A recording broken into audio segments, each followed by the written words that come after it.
The crimson moons of Pyraxis Prime cast long shadows across the obsidian gates as Queen Shavrith descended from her tower. Her scales, dark as midnight and edged with silver, caught the firelight from the volcanic rivers that carved through her fortress.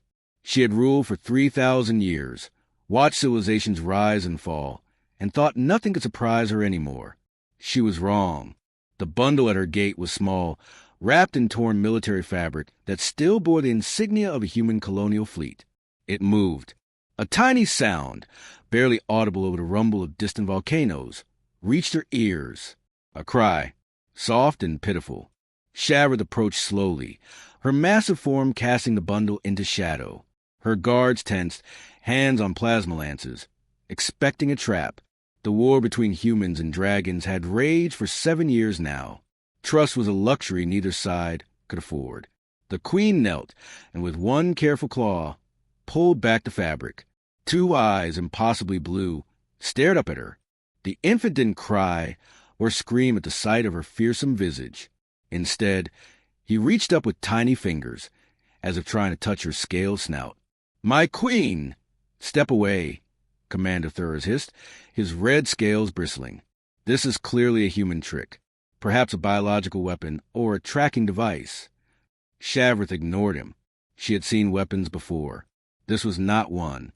This was abandonment. This was desperation. Around the baby's neck hung a small pendant. She recognized it immediately as a data crystal. With a thought, she activated it. A hologram flickered to life above the crying child. A woman appeared human, with dark circles under her eyes and tears streaming down her face. "Please," the woman whispered in heavily accented Draconic. "His name is Kale. We are refugees from the Arcturus colony. Our ship is failing. We have no food, no medicine. We cannot protect him from what is coming. I know what your people think of us.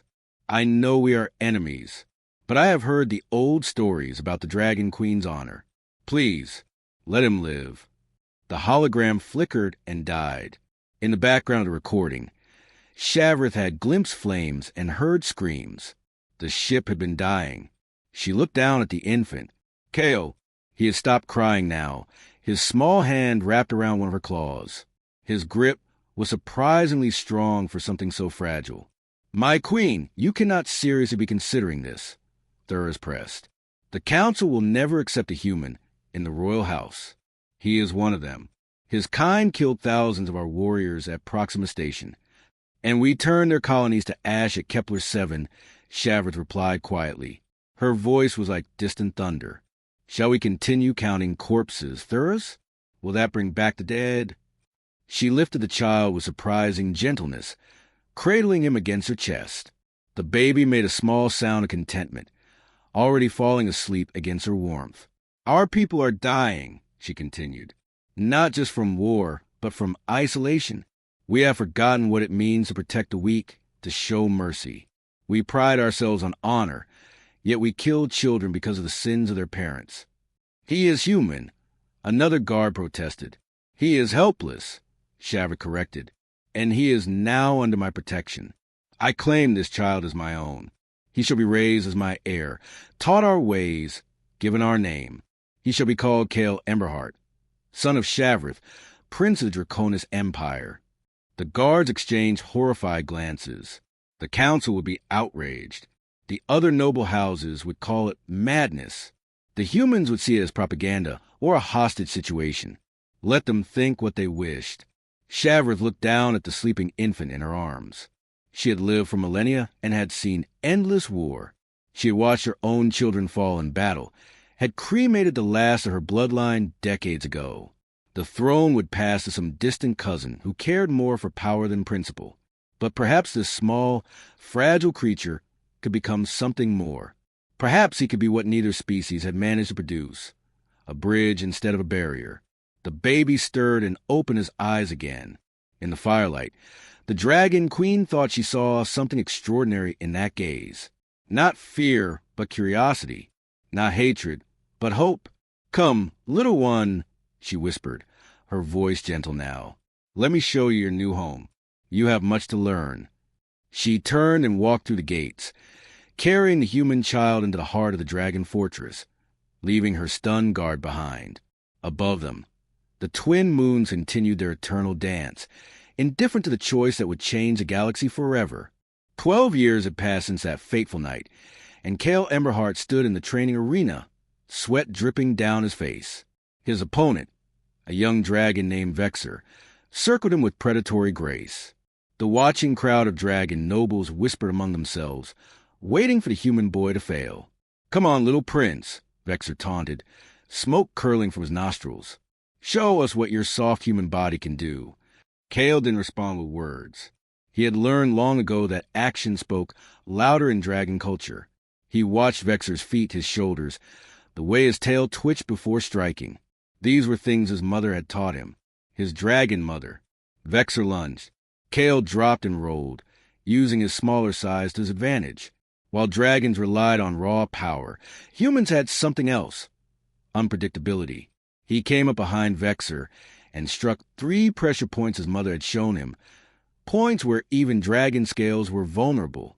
Vexor roared and spun, but Cale was already gone, moving with a speed that surprised even himself. The dragon breathed fire, a control burst meant to singe but not kill. Cale should have been burned. Every dragon in the arena expected to smell burning flesh. Instead, Cale walked through flames. The arena fell silent. Even Vexor stopped, his eyes wide with disbelief. Cale's clothes were singed, but his skin showed no burns. He stood there, smoke rising from his shoulders, completely unharmed. "Impossible," someone whispered. Cale used their shock to his advantage. He leaped onto Vexor's back and placed his training blade against the dragon's throat. "Yield," he said quietly.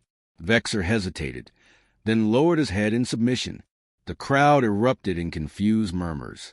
Some cheered, impressed by the display. Others grumbled, calling it trickery or dark magic. Queen Shavroth watched from her throne, her ancient eyes gleaming with pride and concern. Her son had just revealed something extraordinary, something that would raise dangerous questions. That night, Cale sat in his chambers, staring at his hands. They should have been burned. He had felt the heat, but it was like a warm breeze instead of an inferno. Something was different about him, something beyond just being human. "You handled yourself well today," Shavroth said, entering without knocking. In private, she was not the terrible queen, but simply his mother. She settled her massive form beside his chair, her presence comforting despite her size. "Mother, why didn't the fire hurt me? Humans burn. I've seen it in the war records." Shavroth was quiet for a long moment. "I have been researching your origins, Cale. Your biological parents were not simple refugees. They were scientists working on something called the Unity Project." She produced a data tablet and showed him files marked with the highest security clearance. Cale's eyes widened as he read.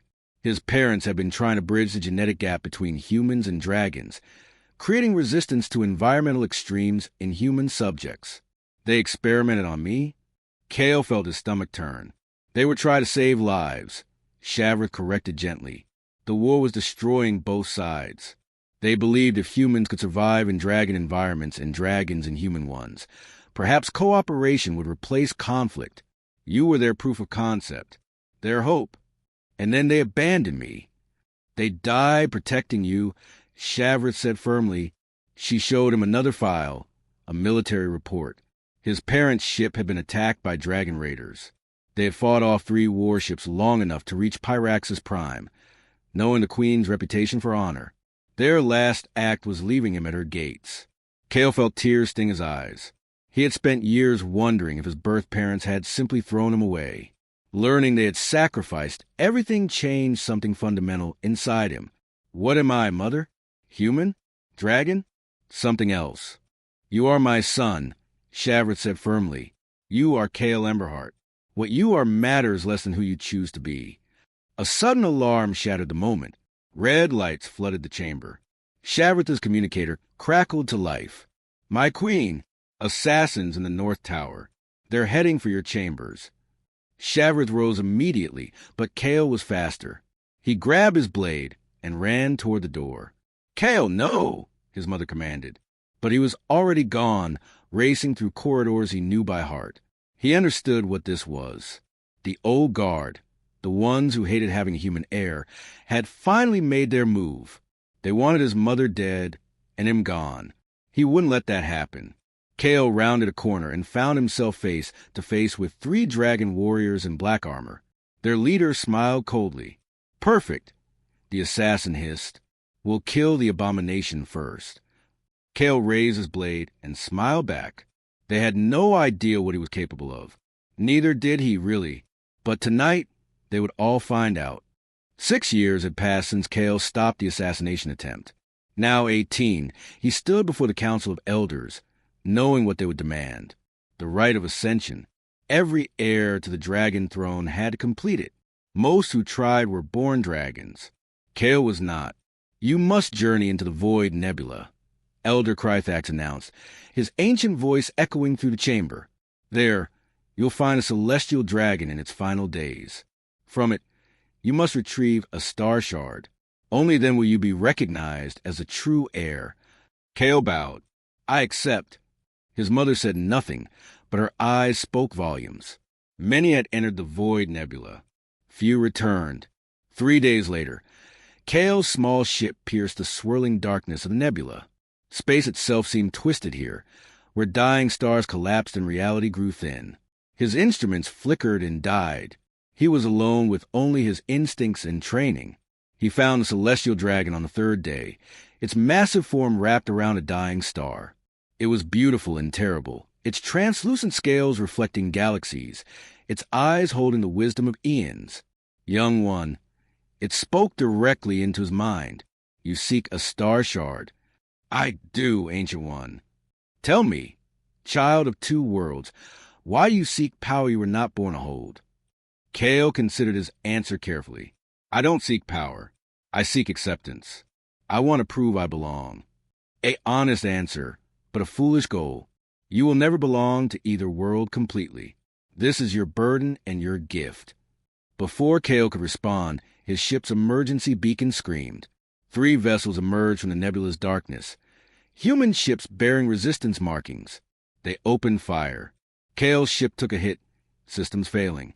He managed a crash land on a nearby asteroid, but the human ships surrounded him. Armed soldiers poured out, their weapons trained on him. Dragon Prince. Their leader spat, a scarred woman with cold eyes. "You're coming with us." They dragged him to their base, a hidden facility carved into the asteroid.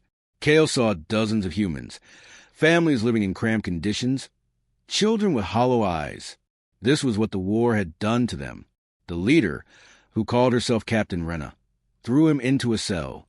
"Do you know what it's like, Dragon Prince? Watching your home burn?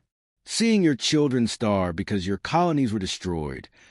I was a baby when the war started." Kale said quietly, "I didn't choose any of this." "Neither did we." Rena slammed her fist against the bars. "Your dragon mother destroyed the Arcturus colony. Thousands died. My daughter died." Kale's blood ran cold. "Arcturus? That was my colony. My birth parents were from there." Rena froze. "You're lying. My name was Kale. Just Kale. My parents were Dr. Sarah Chun and Dr. Marcus Wells. They worked on the Unity Project." The captain's face went pale. "Chun and Wells? They were heroes. They died defending the evacuation ships. They saved hundreds of lives." She stared at Kale as if seeing him for the first time. "The story said they had a son. We thought he died with them. They left me at the Dragon Queen's gates. She raised me." Rena sat down heavily. "All these years, we thought the dragons took you as a hostage. We thought you were being brainwashed. She saved me. She's my mother." Over the next 3 days, Kale remained in the cell, but Rena began talking to him. She showed him human records of the war, atrocities committed by dragons. But she also showed him something else, evidence that someone was manipulating both sides, creating incidents to keep the war going. "We've been tracking strange signals," Rena explained. "Attacks that don't make strategic sense. Ships appearing where they shouldn't be. Someone wants us fighting." Kale remembered his mother's concerns about the same thing. The Shireen, they profit from conflict. The arms dealers? They're behind this. I think so, but we need proof. Rena studied him for a long moment. You really do care about both sides, don't you? They're both my people. Humans gave me life. Dragons gave me a home. I won't choose between them. An explosion rocked the base. Alarm screamed. A Sharian warship had found them, its weapons tearing through the asteroid. Rena released Kale from his cell. Can you fight? She demanded. Better than you know. Together, human and dragon air fought side by side. Kale's unique ability surprised the resistance fighters. He could withstand energy weapons that should have killed him, move with dragon strength and human agility. When a Sharian boarding party broke through, Kale stood at the front, protecting the human families he had once called his own people. The celestial dragon's voice echoed in his mind as he fought. Now you understand, child of two worlds. Your trial was never about retrieving a star shard. It was about discovering who you truly are. When the battle ended and the Sharian retreated, Rena extended her hand. Come back with us. Help us expose the truth.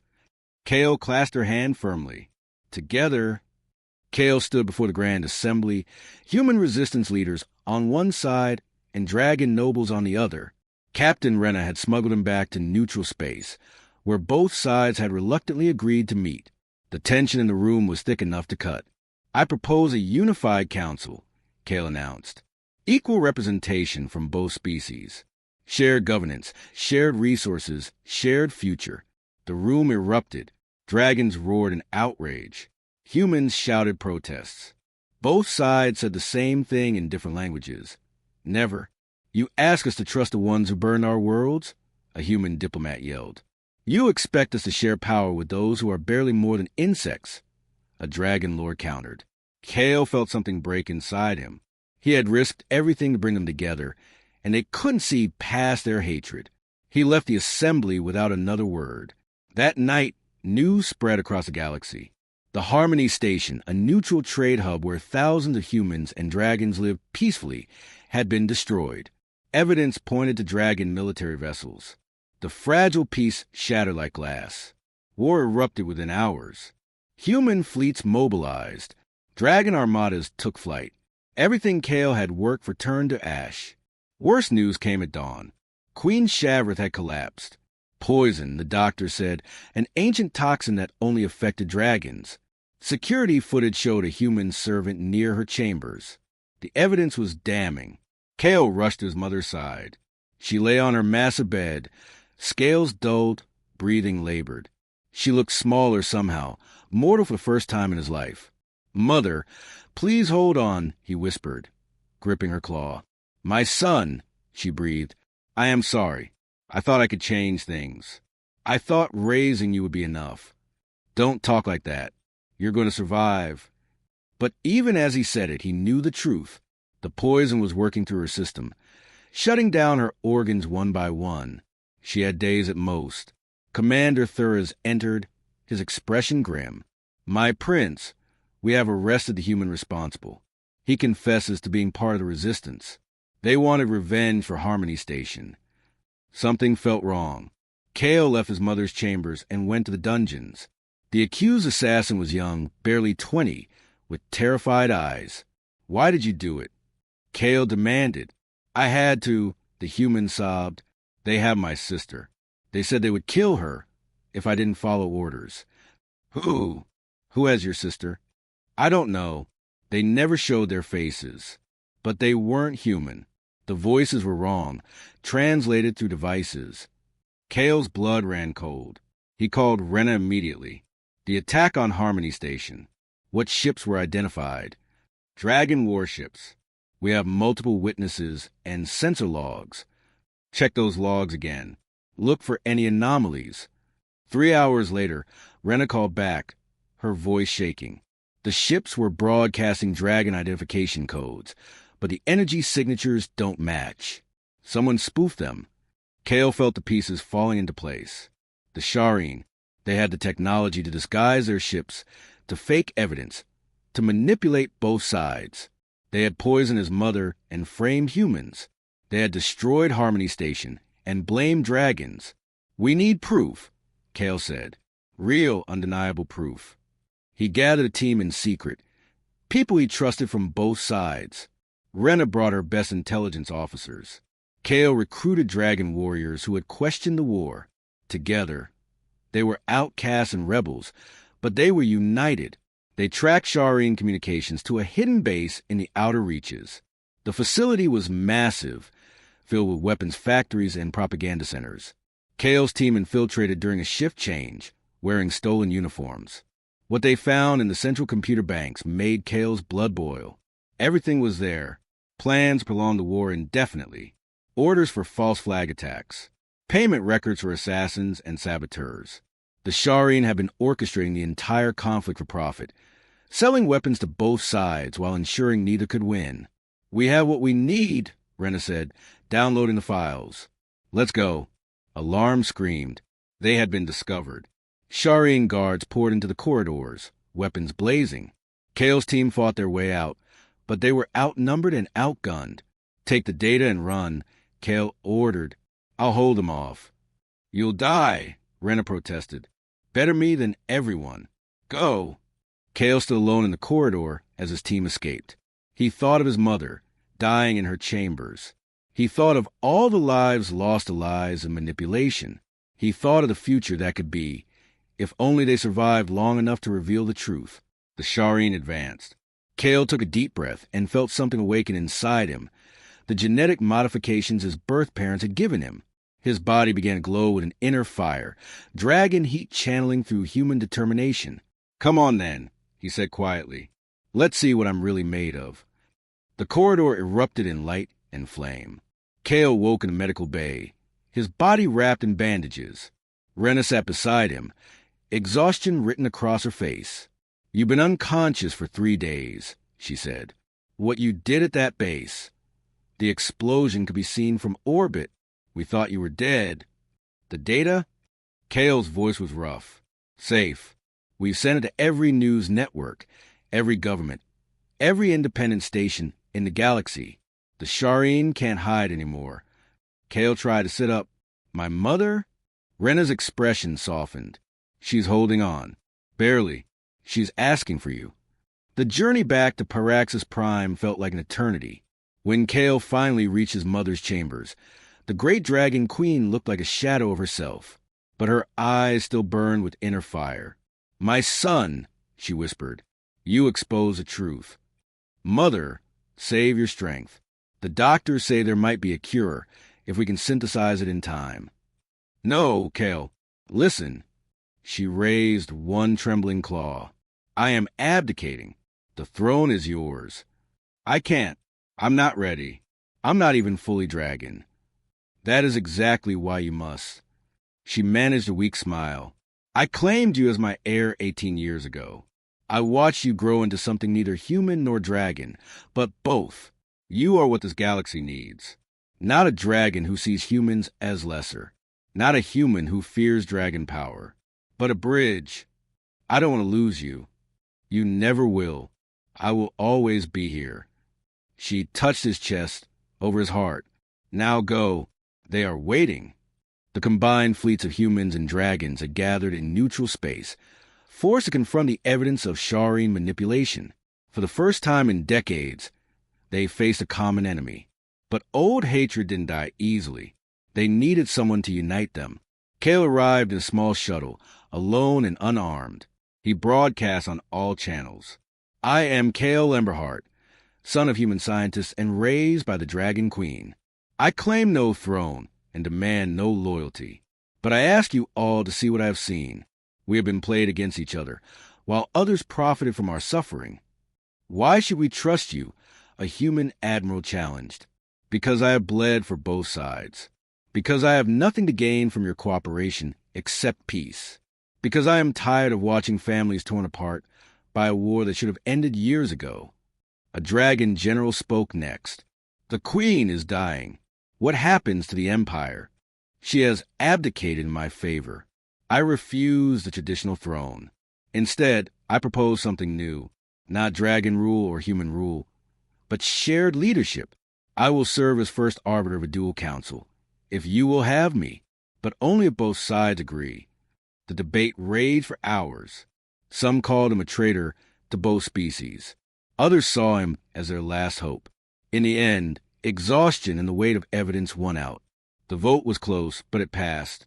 The Shari'in did not accept their exposure quietly. Their war fleet struck without warning, attacking both human and dragon positions. They had nothing left to lose and everything to gain from continued chaos. Kale led the combined forces personally, his ship flanked by dragon cruisers and human destroyers. The battle was fierce. The Shari'in were skilled warriors and their technology was advanced, but they had never faced humans and dragons working together. In the heart of the battle, Kale's ship was struck. Systems failed. He should have died. Instead, he felt that familiar awakening inside him, the gift his birth parents had given him. He channeled dragon fire through human technology, creating something new, a hybrid weapon that combined the raw power of dragon plasma with the precision of human engineering. The blast tore through the Shari'in flagship. The remaining enemy vessels, seeing their commanders fall, began to retreat. The battle was won. 10 years passed. Kale stood at a memorial on Pyraxis Prime, a monument to Queen Shavrath. Around him stood humans and dragons together, families mixing freely. Children of both species played without fear. His mother's dream had become reality. In his arms, he held a small Shari'in child, barely 3 years old, an orphan from the war, found in the ruins of a refugee camp. The council had asked what should be done with enemy children. Kale's answer had been simple: raise them with love as he had been raised. Tell me again about great-grandmother. The child asked in its clicking language. Kale smiled, translating the story into words the little one could understand. She was the greatest queen who ever lived, and she taught me that family isn't about blood or species. It's about choice. It's about love. It's about seeing someone who needs help and deciding to care, even when the whole galaxy tells you not to. The child nestled closer, safe and warm. Above them, the twin moons of Pyraxis Prime rose into the sky, their light shining on a galaxy that had finally learned to choose peace over hatred, unity over division. Kale Emberheart, the human raised by dragons, had become exactly what his mother had hoped. Not a bridge between two worlds, but proof that there had never been two worlds at all. Only one galaxy, learning to be whole.